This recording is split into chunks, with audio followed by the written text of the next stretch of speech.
ہم دو قومی نظریہ کے حوالے سے بات کرنے جا رہے ہیں کہ دو قومی نظریہ آج کے موجودہ پاکستان کے تناظر میں کیا اہمیت رکھتا ہے۔ پاکستان کی بنیاد ایک آئیڈیالوجی پر رکھی گئی تھی جسے ہم دو قومی نظریہ کہتے ہیں۔ یہ صرف ایک ہسٹوریکل جسٹیفیکیشن نہیں تھی بلکہ مسلمز کی آئیڈینٹی، تہذیب اور سوورنٹی کی جدوجہد کا خلاصہ تھا۔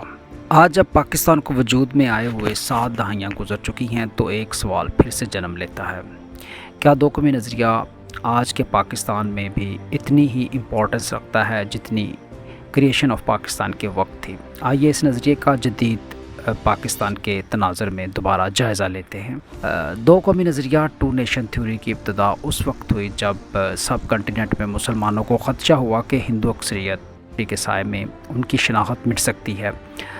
سر سید احمد خان نے سب سے پہلے اس فرق کو واضح کیا اور علامہ اقبال نے 1930 میں ایک سیپریٹ مسلم اسٹیٹ کا خواب پیش کیا۔ قائد اعظم محمد علی جناح نے اس خواب کو حقیقت میں بدلنے کے لیے پولیٹیکل سٹرگل کی۔ ان کا یہ جملہ آج بھی نظریہ پاکستان، آئیڈیالوجی آف پاکستان کا نچوڑ ہے۔ ہندو اور مسلمان دو علیحدہ قومیں، سیپریٹ نیشنز ہیں۔ ان کے عقائد، بلیفز، ان کے کسٹمز اور ہسٹری ایک دوسرے سے مکمل طور پر مختلف ہیں۔ پاکستان کا قیام محض جیوگرافیکل نہیں بلکہ ایک آئیڈیالوجیکل اسٹیٹ کے طور پر ہوا۔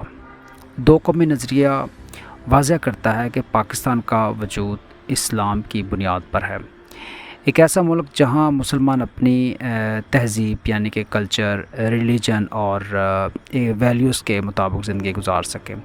یہ نظریہ آج بھی پاکستان کے تعلیمی نصاب یعنی کہ ایجوکیشنل کریکولم، کانسٹیٹیوشن اور نیشنل نیریٹو میں شامل ہے۔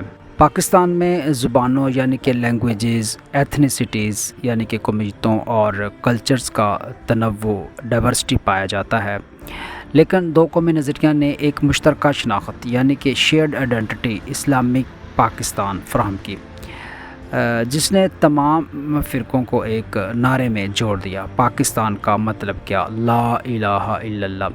یہ نظریہ قومی یکجہتی یعنی کہ نیشنل کوہیشن کو برقرار رکھنے میں مدد دیتا ہے، مگر بعض اوقات اقلیتوں یعنی کہ مینورٹیز اور علاقائی شناخت یعنی کہ ریجنل آئیڈینٹیز کو نظر انداز بھی کرتا ہے، مگر بعض اوقات اقلیتوں اور علاقائی شناختوں یعنی کہ ریجنل آئیڈینٹیز کو نظر انداز بھی کرتا ہے۔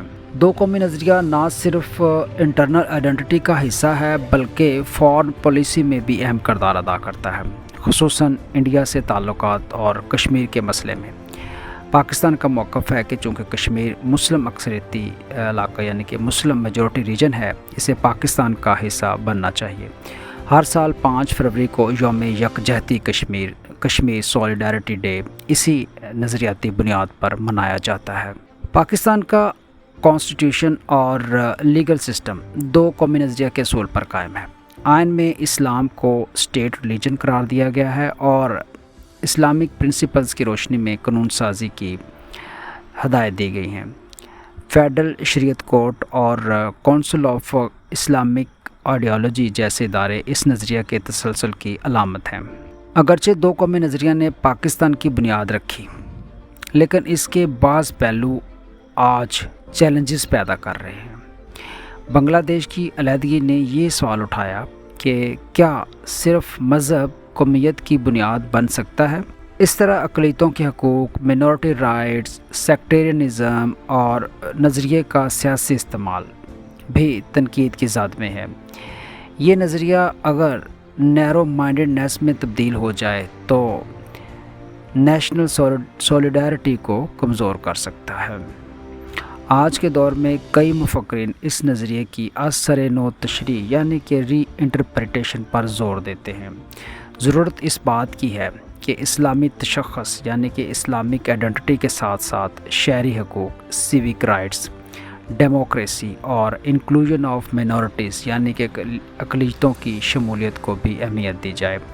نظریہ پاکستان کو اسٹیٹک نہیں بلکہ ڈائنامک سمجھنا چاہیے جو وقت اور حالات کے ساتھ خود کو ڈھال سکے۔ دو قومی نظریہ پاکستان کے پاسٹ، پریزنٹ اور فیوچر کا ایک ناقابل جدا حصہ ہے۔